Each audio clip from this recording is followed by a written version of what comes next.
Hello, everyone. Charles Watts here. Welcome back to Inside Arsenal. It is Wednesday. We are halfway through the week. Well, the working week.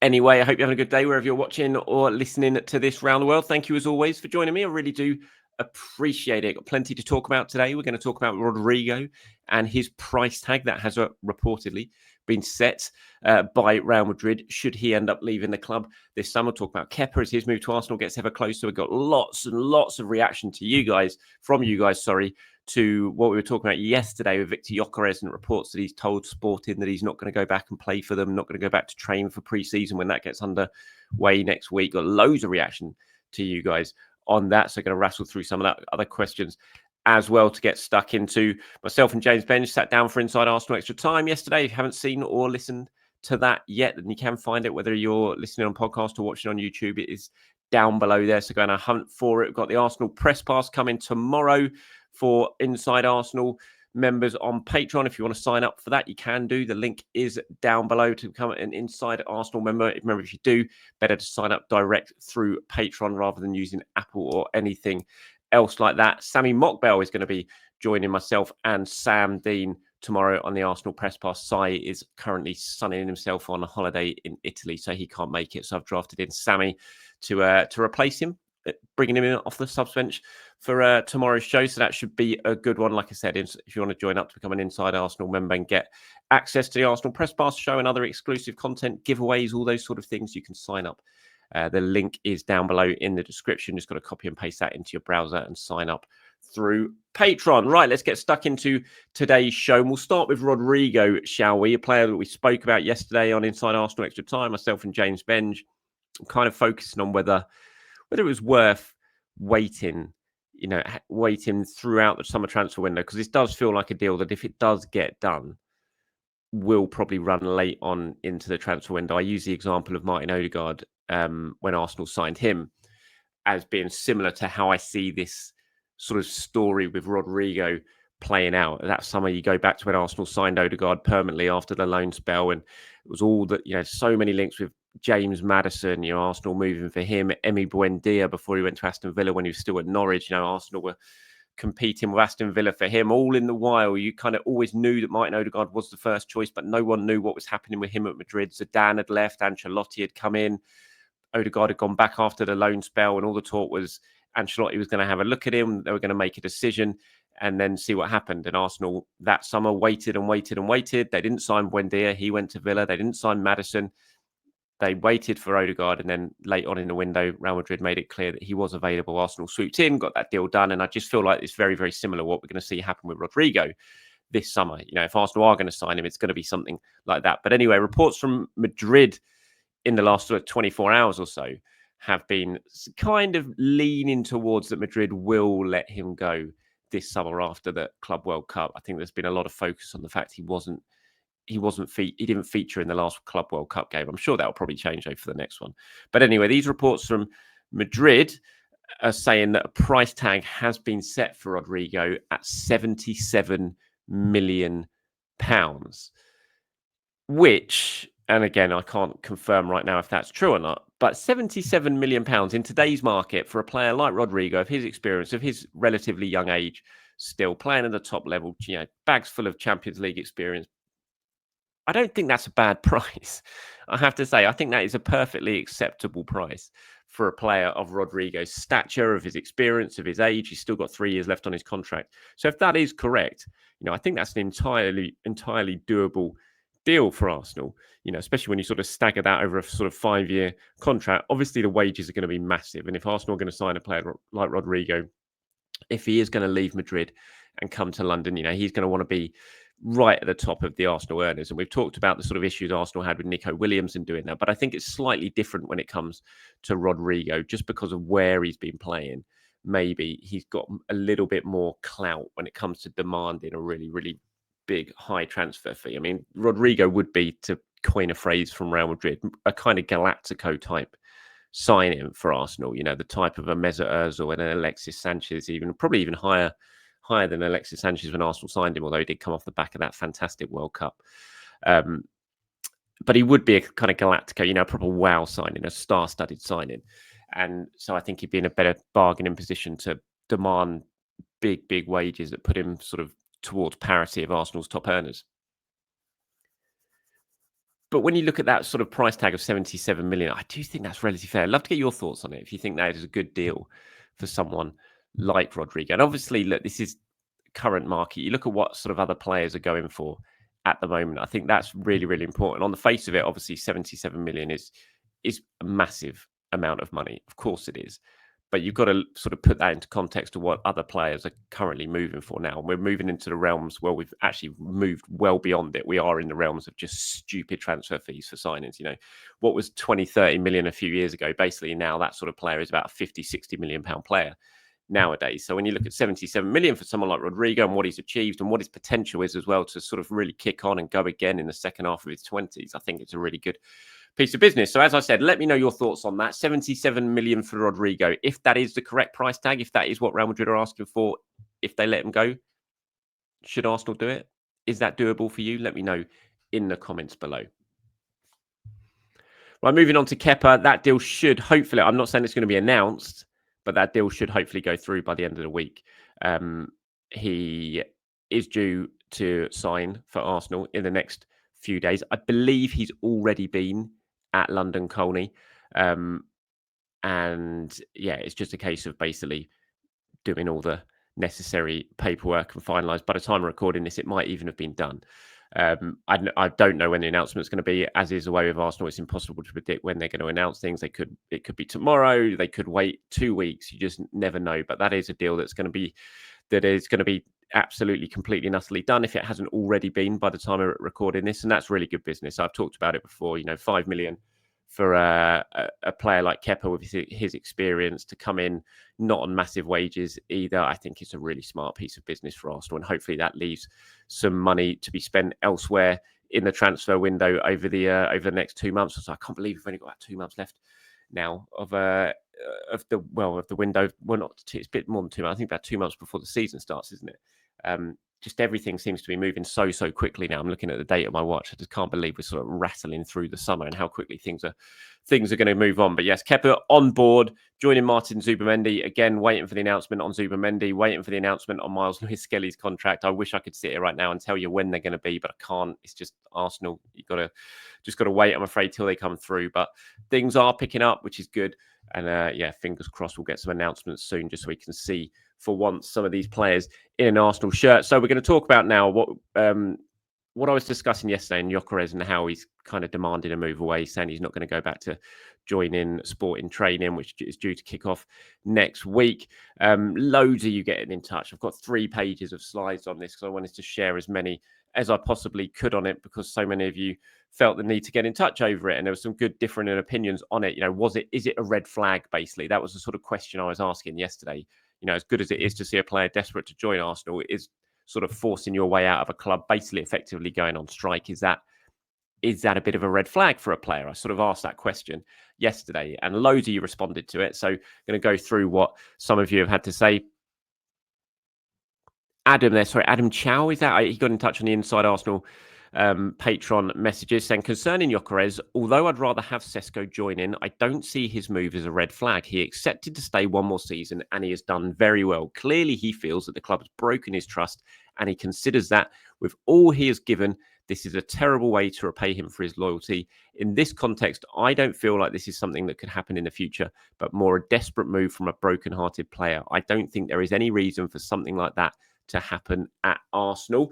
Saliun says, I remembered Trossard went on strike under De Zerbi when he was at Brighton, and when Leo came to Arsenal, he has been Mr. Reliable and Mr. Consistent for the Gunners. With Gyokeres, context matters, and I'll be pissed off if there were broken promise situation from the club that I have served well and had success with. Chris says, remember what Trossard did with Brighton? Some players handle things differently. It doesn't mean they necessarily are going to be trouble.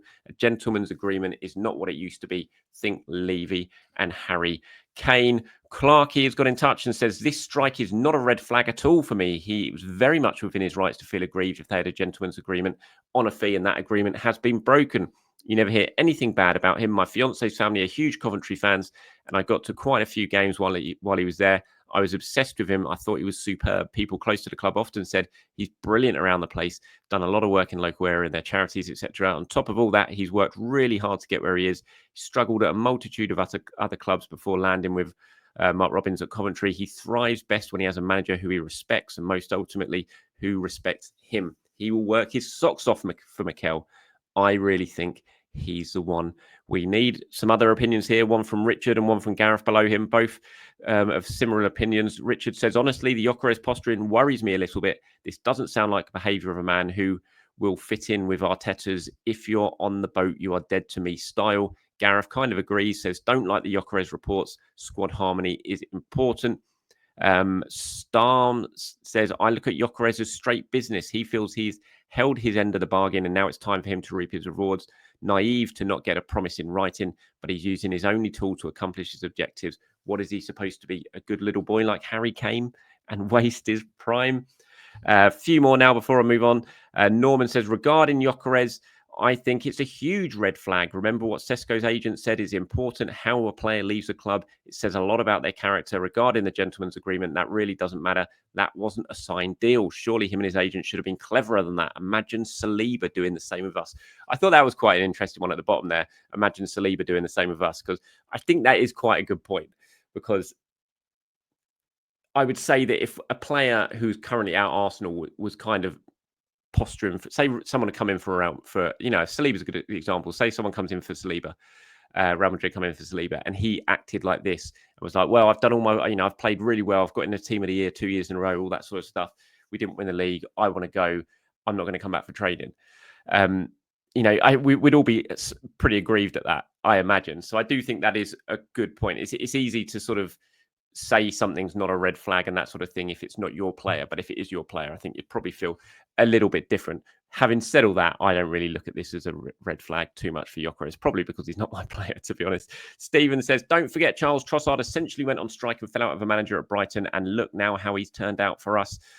Daniel said, I think the rumours of how Sesko and his team are operating is a bigger red flag than Gyokeres feeling he has to take a stand against a broken argument. And Noah says, if he was younger, I would be concerned, but Mr. Gyokeres knows that at his age, this is his last chance saloon when it comes to a big move. If Hugo Viana made that promise, I would expect the club to hold it if I were Viktor Gyokeres. So loads of you getting in touch on that. Thank you very much. Always love it when a topic that we discuss really sort of generates so much debate. We had that with Martinelli, and now we've had it with this Gyokeres thing. Always good to see so many of you getting involved on it. So thank you very much for that. As I said, I don't really look at it too much myself as a red flag. It wouldn't bother me.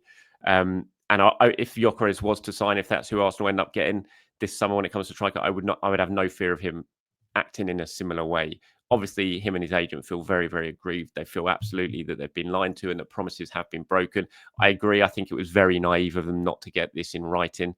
And just the whole gentleman's agreement, as I've said before, I just think is a terrible idea when it comes to football, because it never really seems to work out. It just always leaves you open for bitter disputes like this. So I think they were pretty naive when it came to acting and doing, sort of going through what they've done with Sporting, but I wouldn't be too concerned about it. I don't really look at it massively as a red flag, and I also don't look at him as a character who would come in and necessarily disrupt things either behind the scenes. So thank you again very much for everyone who got in touch on that. Right, moving on to some other questions and comments now. NSW says, hi, Charles. I hope you're well. Seeing as Arsenal is currently pressured to focus on quality over quantity in the transfer market, how do you think the club could balance long-term squad planning with the immediate pressure to win major titles? For instance, does waiting on the perfect signing risk stalling progress in key areas like midfield or attack? It's an interesting one. Does it risk stalling progress? I think it probably does. I think if you get so sort of set on one specific player and it doesn't end up working out, you don't end up getting him. You could have wasted sort of 12 months. I kind of look at last summer as a prime example of that. Arsenal obviously really wanted Sesko. It didn't happen. They decided to bide their time and wait. And they've basically almost sort of chucked away a league season because of that last season, because they went with what they had. They felt they had enough, but they obviously didn't have enough because they had injuries and that absolutely killed them. And the fact that they were didn't just sort of move on to another target last summer when it came to a striker, I think ultimately cost them. So, obviously they were waiting what they viewed could be a perfect signing, and they ended up missing out. Nico Williams, we've seen that happen again, it's sort of left wing situation. We've seen Rafinha, they can go for Rafinha, not being able to get him. We've seen them go for Nico Williams and not be able to get him. And rather than sort of move in and just getting someone else instead and waiting and waiting and waiting, again, they've kind of left themselves short. I think when you look to the window when they wanted Mudryk, were desperate to get Mudryk, didn't get him. That was one window where they didn't just then think, oh, sod it, we'll wait 6 months and try and get someone else. They were just like, right, okay, let's just go and get Leandro Trossard. And look how that worked out perfectly.